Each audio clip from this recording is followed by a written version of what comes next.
On va venir vous chercher, vous pourrez plus crier, ni jamais vous réveiller.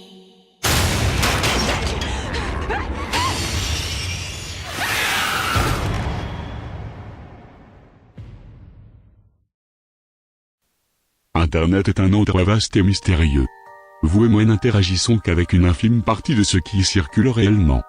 Certaines choses y sont très bien cachées, des choses plutôt obscures. Une vidéo affirme qu'il existerait un jeu dans les plus profonds recoins du web.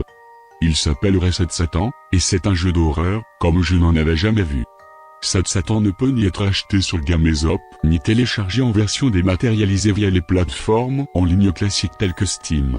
Il ne serait téléchargeable qu'à l'aide d'outils permettant d'accéder aux profondeurs cachées du web, comme Tor. Il existe une partie d'Internet à laquelle nous ne pouvons normalement pas accéder, on peut la surnommer Deep Web. J'avoue que le terme utilisé n'annonce rien de bon, tout en étant plutôt exagéré. Le Deep Web n'est pas une sorte d'Internet clandestin où ne se passe que des trucs louches, le piratage, le trafic de drogue. Le Deep Web serait plutôt un grand ensemble de données dont les moteurs de recherche et autres annuaires n'ont pas l'accès direct. Pensez par là à des bases de données, des sites protégés par mot de passe, des sites et forums privés, ou encore à du contenu payant. Un des points particulièrement forts du Deep Web est l'anonymat garanti. Les utilisateurs peuvent héberger leurs fichiers en ligne sur des sites appelés oignons en incognito, et n'importe qui accédant à ce contenu aura du mal à en retrouver la source. Il y a quelque temps, Jamie, le propriétaire de la chaîne YouTube Obscure Horror Cornet, a annoncé qu'il avait plongé dans le Deep Web pour télécharger un mystérieux jeu hébergé sur un site oignon. Le fichier s'appelait 7 Satan, et c'était un jeu d'horreur qui avait piqué sa curiosité. C'était après tout un de ces jeux d'horreur obscurs qu'il pouvait présenter sur sa chaîne YouTube. Je n'utilise pas très souvent le Deep Web, voilà ce que Jamie m'a confié la semaine dernière. Mais il y a 1 ou 2 mois, un de mes abonnés m'a envoyé un lien en disant qu'il avait trouvé quelque chose d'effrayant et il savait que ça pouvait m'intéresser, ce qui était le cas en l'occurrence. J'ai d'abord testé le fichier pour voir s'il ne contenait pas de malware ou autre virus. Il m'a semblé ok, donc je me suis lancé, a poursuivi Jamie. Ce dernier a qualifié ce qu'il avait trouvé d'impénétrable. Effrayant, énigmatique, mais impénétrable. Heureusement, Jamie a filmé sa découverte du jeu. Le jeu commence dans un sombre couloir. Le joueur marche droit devant lui, et a de la peine à distinguer ce qu'il attend au loin. La seule chose que l'on peut entendre est le bruit de nos pas, les uns après les autres, rappelant qu'il existe quelque chose de concret parmi ces ombres. La marche continue un moment, encore que le joueur de la vidéo n'a pas l'air de faire le moindre progrès. Il a surtout l'air de marcher sur place, mais non, finalement, le joueur semble se rapprocher de la lumière vacillante. C'est à cet instant que des bruits étranges et étouffés commencent à se faire entendre. On dirait un enfant essoufflé. Ça peut être n'importe quoi cependant. Le joueur se retourne, marche un peu, pour se retourner à nouveau ensuite. Il semble à présent qu'il y a une nouvelle porte faite de lumière au loin. Le labyrinthe n'est pas statique. Il change. Le joueur se déplace en direction de la lumière. Les voix se distordent étrangement. Le couloir change également. Les voix se muent alors en un grognement. Le joueur continue simplement de marcher tout droit, vraiment, c'est la seule chose qu'il peut faire. En réalité, le personnage se retrouve encore dans le couloir initial, mais maintenant, il a l'air corrompu, instable. Une ligne jaune flash au sol toutes les quelques secondes, donnant l'impression que le joueur marche au milieu d'une route. Le joueur ne fait que parcourir ce chemin de long en large, jusqu'à qu'il change encore. Arrivé au bout, le couloir change encore une fois. C'est toujours le couloir de départ, mais cette fois, le niveau entier semble gémir. Il sonne comme si on était à l'intérieur du ventre d'une bête. Le joueur reste immobile un moment, à simplement écouter. Les sons changent et s'amplifient, deviennent plus forts, plus agressifs. On croirait vraiment que quelqu'un, enfin, quelque chose, respire juste derrière le joueur, hargneux et affamé. Une nouvelle fois, la scène change sans raison, le couloir noir et blanc revient. Les murs sont flous et changeants, et on peut entendre un homme répéter en boucle une phrase inaudible. Cependant, le joueur fonce tout droit, atteignant la fin du couloir. Désormais, le joueur a l'air presque drogué. Tous les déplacements sont ralentis, le son se brouille encore plus. Il atteint la fin du couloir, et ce dernier change, encore. Il est difficile de distinguer ce qu'il y a sur l'image, sauf si la luminosité de votre écran est au maximum, mais on peut affirmer qu'il y a du sang au sol. Évidemment, le joueur se dirige vers la source de ce sang. Tout d'un coup, cette photo de Jimmy Savile et de Margaret Thatcher flash à l'écran une fraction de seconde. Pour encore revenir au couloir. NSPCC est l'acronyme britannique pour désigner l'Association nationale pour la prévention de la cruauté envers l'enfance. Je pense que c'est le plus gros indice qui nous a donné pour trouver de quoi parle Satan. Mais ne nous pressons pas, je vais en parler dans un instant. La vidéo prend fin quand le joueur atteint la fin du nouveau couloir. C'est la partie 1, la vidéo tient en une petite dizaine de minutes. Pris dans son ensemble, Satan n'est pas à proprement parler ce qu'on pourrait qualifier de bon jeu. Jouer revient littéralement à monter et descendre un couloir en boucle. Le couloir lui-même, l'ambiance du jeu. Tout ça pourrait être pondu en 15 minutes par un étudiant en game design. Et pourtant, Satan est un jeu remarquablement troublant, même en s'en étant tenu à regarder un let's play sur YouTube. C'est en partie dû au son, qui marche à merveille pour donner un ton effrayant au tout.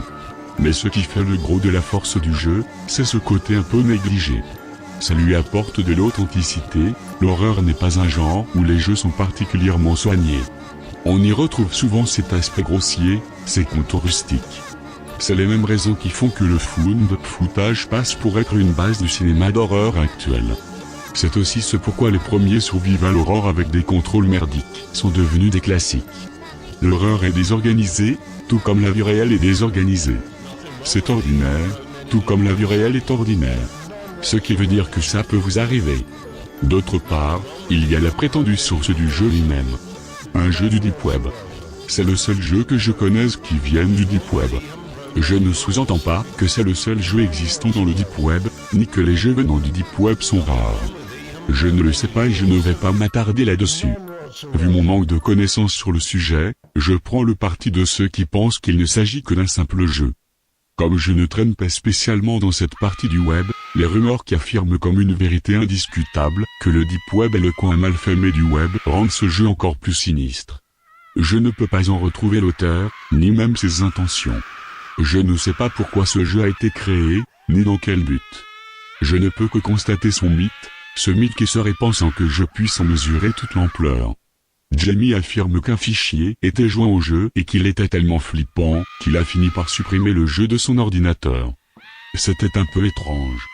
Un fichier Notepad, qui allait de pair avec le jeu, apparaissait à chaque fois que j'y jouais. Des messages incompréhensibles y figuraient. C'est ce qui figurait dans la description de la première vidéo du jeu postée sur YouTube. J'ai demandé des preuves, mais je n'en ai jamais reçu. Je n'ai malheureusement pas de capture d'écran du fichier Notepad. C'était vraiment un texte incompréhensible. Il ne semblait être écrit en aucune langue existante, ce n'était qu'un enchaînement de symboles et de chiffres. J'ai pu remarquer que le nombre 666 revenait à plusieurs reprises.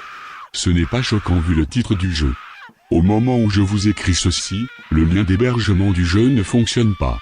Je ne peux pas télécharger moi-même Satan pour vous confirmer si l'histoire de Jamie est entièrement vraie ou pas. J'aimerais être honnête avec vous, même si je compte bien télécharger le jeu, je suis pas sûr de le vouloir réellement. Il est difficile de déterminer avec quoi nous jouons là. Est-ce que c'est simplement un jeu d'horreur? Ou un moyen de transmettre quelque chose de bien plus grave qu'un virus informatique, Satan lui-même? Ok, probablement pas. Je ne sais pas si le jeu est dangereux, mais vous ne devriez pas vous foutre de la gueule de quelque chose que vous ne comprenez pas, n'est-ce pas? Merci YouTube, je n'aurais pas à télécharger cette merde. J'ai simplement regardé les autres faire, en l'occurrence le let's play de Jamie. Ce week-end, il a mis en ligne la seconde partie de sa série. Vous pouvez la voir ici.